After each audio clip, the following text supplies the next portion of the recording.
Have you ever noticed something kind of weird at the supermarket? It feels like there's this unspoken rule that plays out in every single aisle. It's like a magic trick hiding in plain sight. Well, today, we're going to pull back that curtain on all the so-called health foods and reveal a simple, quiet truth.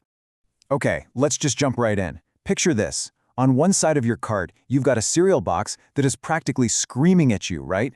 High protein, vitamin fortified, made with superfood grains. It's loud, it's flashy, and it's making a ton of promises. And then on the other side, you've got a package of ground beef, and it just says, beef. That's it. One is yelling for your attention, the other is just quiet. And this really gets to the heart of what we're talking about today. Why is that? Why do the foods that shout the loudest about how good they are for you seem to be the ones that are the furthest from, actual nature? We're going to figure that out.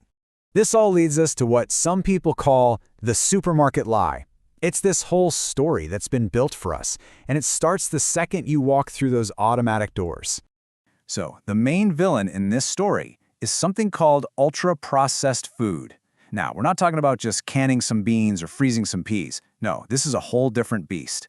This is an industrial process where they take whole foods and they literally obliterate them down to their molecular parts. We're talking powders and slurries, and then they put it all back together with a bunch of additives. So how does this actually work? Well, it's pretty methodical.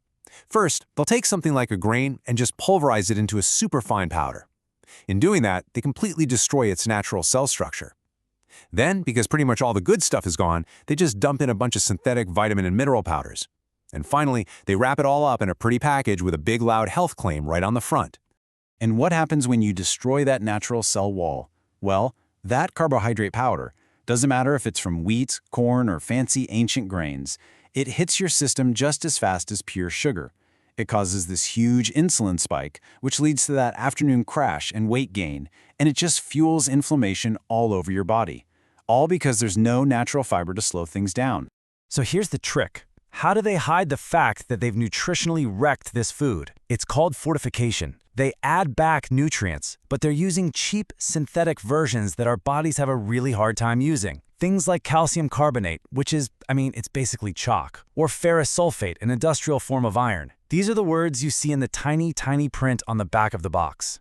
If you look at this from a functional medicine perspective, which is all about finding the root cause of problems, this is a huge deal.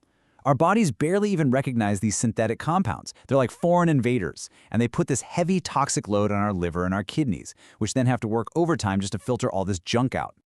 Okay, but enough about the fakes. Let's switch gears and talk about the quiet hero of this whole story, the silent superfood that doesn't need any marketing at all.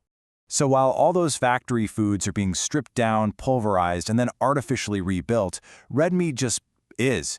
Nothing's been taken away from it, and it doesn't need anything added back in. It is, by its very nature, a complete food. Let's just look at the raw data on nutrient density for a second. We're always told, eat an apple for your vitamins, right? But the numbers here, they tell a very different story. Check out this comparison. 100 grams of beef liver gives you over 500% of your daily vitamin A and a mind-blowing 2,000% of your B12. The apple, less than 1% of each. It kind of suggests the most powerful multivitamin on the planet isn't in a bottle, it's at the butcher counter. But it's not just about how many nutrients are in the food. It's about this really critical concept called bioavailability. And all that means is how much of a nutrient can your body actually absorb and put to work? Because remember, it's not what you eat, it's what you actually get. This chart on iron absorption makes the point perfectly. Yeah, plants have iron, but it's in a form that's really hard for our bodies to grab onto. The absorption rate is often less than 5%.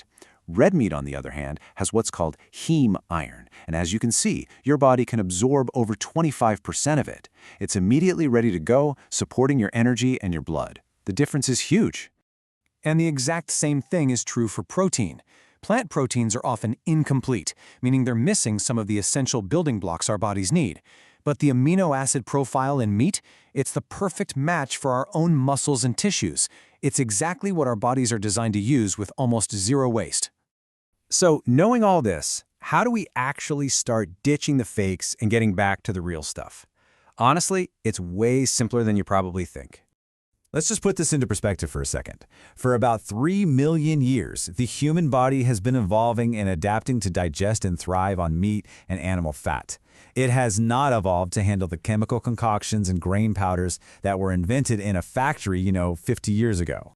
So if you're struggling with feeling tired all the time, or with skin problems that won't go away, or constant stomach issues, it might not be that you're lacking something.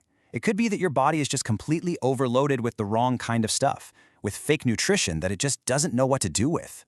So here's your action plan, and it's incredibly simple. First, just stop driving yourself crazy trying to read those super long, complicated ingredient labels. Second, choose foods that don't even need a label, because the food is the ingredient. An egg is an egg, a steak is a steak. And third, just start with one meal. That's it. One simple, real meal. Which brings us right back to where we started, to this fundamental difference between the loud foods and the quiet ones. Let's be really clear about the motivation here. Companies use loud, aggressive marketing for one simple reason: to convince you to buy really cheap ingredients, like corn and soy powders, for a really high price. Health is just the wrapper they put it in. But nature? Nature doesn't have a marketing department. A cow doesn't need to run an ad campaign. Its value isn't in some promise that's printed on a box. It's in the actual life-sustaining nutrition that it quietly provides. So if you remember just one thing from all of this, let it be this simple idea.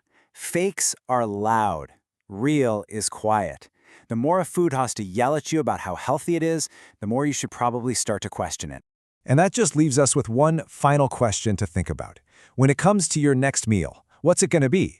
Are you going to unwrap a box that's filled with loud promises, or are you going to cook a simple, quiet, and honest piece of real food? The choice you make really is the highest form of respect you can give your own body.